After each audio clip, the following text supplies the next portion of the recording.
بیرون ملک سے کسی کے بزرگ نے، والد نے یا کسی کے بیٹے نے آنا ہو تو وہ 2 ماہ قبل ہی آنکھیں فرش راہ کیے ہوتے ہیں اور گن گن کے دن گزار رہے ہوتے ہیں، اور جو ہی لمحے قریب آتے ہیں تو پھر گھڑیاں اور ساعتیں بھی گنی جاتی ہیں۔ بار بار گھڑی دیکھتے ہیں، ابھی تک پہنچے نہیں، جبکہ یہ طے ہے کہ 5:02 پہ فلائٹ اترے گی۔ تو مطلب اس کا یہ ہے کہ جب سینے میں کسی کا انتظار رکھا ہوا ہو تو ان کے لیے پھر سارے کام مؤخر کر کے ان کے استقبال کیے جاتے ہیں۔ یہ مہینہ اللہ کی رحمتوں کا موسم بہار ہے، چھم چھم رحمتیں برستی ہیں، انوار اترتے ہیں، گناہگاروں کو آتش دوزخ سے نجات بخش دی جاتی ہے۔ تو اس کا استقبال کرنا، اس کے لیے انتظار کرنا، گن گن کے دن گزارنا، لمحے اور ساعتیں بسر کرتے ہوئے بار بار ماہ سیام کا ذکر کرنا، یہ اس مہینے کے ساتھ محبت کی دلیل ہے، اور اس مہینے کے ساتھ محبت اللہ سے محبت کی دلیل ہے۔ اس لیے اس مہینے کا استقبال کرنا، اس کے لیے تیاری کرنا، اپنے گھر کو صاف کرنا، اس کے لیے اپنی اولاد کے دل میں شوق پیدا کرنا اور ماحول پہلے پیدا کرنے کی کوشش کرنا، تاکہ جو ہی یہ ماہ جلوہ گر ہو تو روزہ رکھنے کا مزاج پیدا ہو چکا ہو، تلاوت کلام مجید کا مزاج پیدا ہو چکا ہو، دیگر نوافل اور اچھے اعمال بجا لانے کی عادت پڑ چکی ہو۔ تو شعبان میں ہی اس کی تیاری ہوتی ہے تاکہ رمضان المبارک آتے ہی ہم پوری طرح سے مستعد اور فعال ہو کر کے اس مہینے کی برکتوں کو سمیٹ لیں۔ اللہ کے محبوب علیہ السلام نے ارشاد فرمایا کہ جب ماہ سیام آتا ہے فتحت ابواب الجنہ، تو جنت کے 8 دروازے کھول دیے جاتے ہیں، اور جنت کے 8 دروازوں میں سے ایک دروازے کا نام باب الریان رکھا گیا ہے، جو صرف روزہ داروں کے اعزاز و تکریم کے لیے ہے۔ روزہ دار اس دروازے سے گزر کے جنت جانے۔ حضرت سیدنا سلمان فارسی رضی اللہ تعالی عنہ فرماتے ہیں کہ تو رمضان المبارک سے قبل حضور نے یہ خطبہ ارشاد کیا، یا ایھا الناس، اے لوگو، قد اظلکم شہر عظیم، اللہ نے تمہارے اوپر ایک بہت پاکیزہ، پر نور، عالی مرتبت مہینہ سایہ فگن کر دیا ہے۔ شہر فیہ لیلۃ خیر من الف شہر، اس مہینے میں ایک ایسی رات ہے جو 1000 مہینے سے بہتر ہے۔ جعل اللہ صیامہ فریدہ و قیام لیلۃ تطوع، اس مہینے کے دن کے روزے فرض قرار دیے گئے اور راتوں کا قیام نفل بنایا گیا۔ ومن تقرب فیہ بخصلۃ من الخیر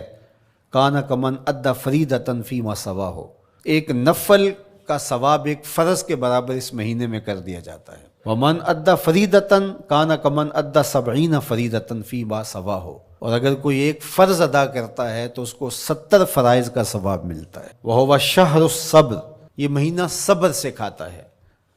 ہونے کے باوجود بھی انسان تناول نہیں کرتا۔ ٹھنڈا میٹھا مشروب میسر ہے اور زبان کانٹا بن گئی، حلق خشک ہو گیا، لیکن اس کے باوجود بھی ایک گھونٹ حلق سے نیچے اتارنے کا روادار نہیں ہوتا، تو یہ صبر کی عادت ڈالتا ہے۔ اور سنو، صبر کا ثواب جنت ہے۔ وشہر المواسات، اور یہ ہمدردی کا مہینہ ہے، باہمی پیار کا مہینہ ہے،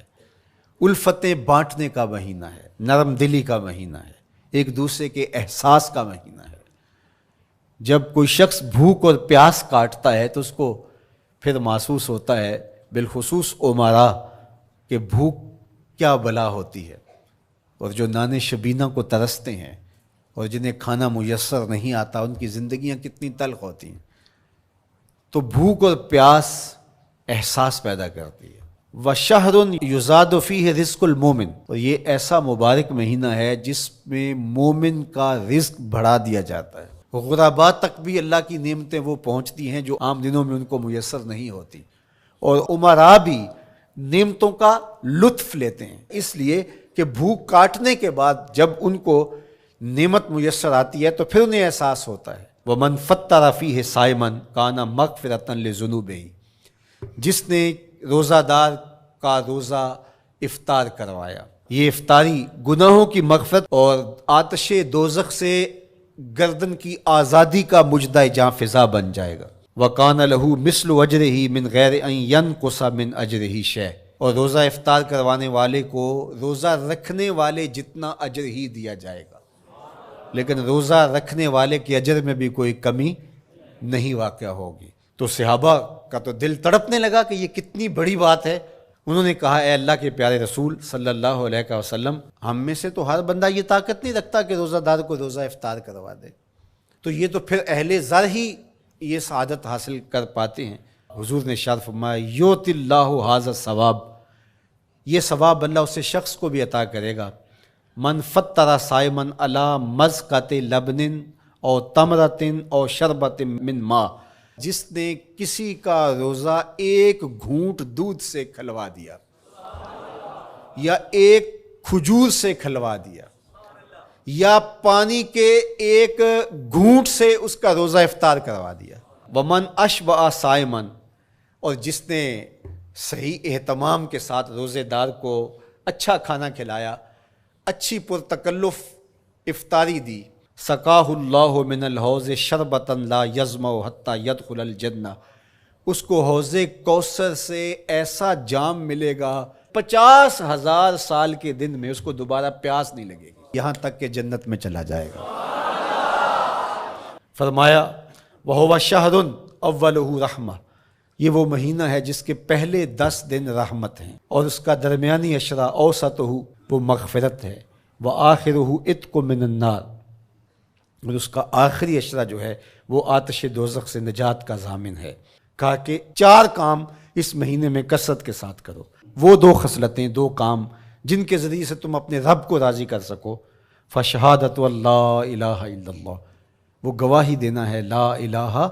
الا اللہ، وتستغفرونہ، اور تم کثرت سے استغفار کرو، اللہ سے بخشش مانگو،